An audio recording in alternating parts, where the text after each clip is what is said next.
I just started walking, and I walked, I don't know, half a mile, and all of a sudden I found myself in front of the Ebenezer Baptist Church where Martin Luther King preached.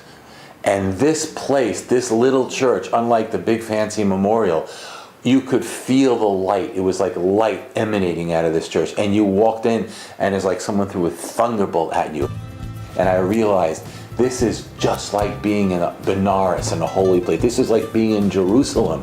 And I said, oh my God, we could do this here, that we have the resources and the sacred, power to wire a pilgrimage tradition here, and people wouldn't have to go to Machu Picchu, and they wouldn't have to go to Benares.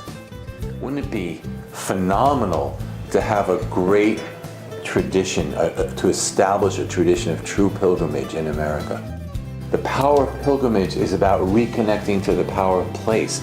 It's not about you, but it's about when you go to a place where thousands of people have had life-transforming experiences, and you tap into that, not only from your personal consciousness, but your collective consciousness, possible past lives. There's so many ways that you're connected with the history and evolution of our people. I am proposing a pilgrimage project in which we will take a bus and go to holy sites in our own country, in the United States, places like Walden Pond, the Ohio Serpent Mounds, Dr. King's Ebenezer Baptist Church, the Mississippi Delta, Our Lady of Prompt Succor in New Orleans, the El Chimayo Church in Santa Fe, Spider Rock, and there's so many of these places that are enshrined in the imagination. And as a group process, we will move over 28 days from coast to coast, from place to place, in a deep, soulful, meditative exploration and celebration of the sacral nature and power and diversity of this land, and how we can weave it together and receive that power for our own lives, how we can go forward and birth a new world. What happens when people go to holy places? One, they cleanse themselves, they feel purified.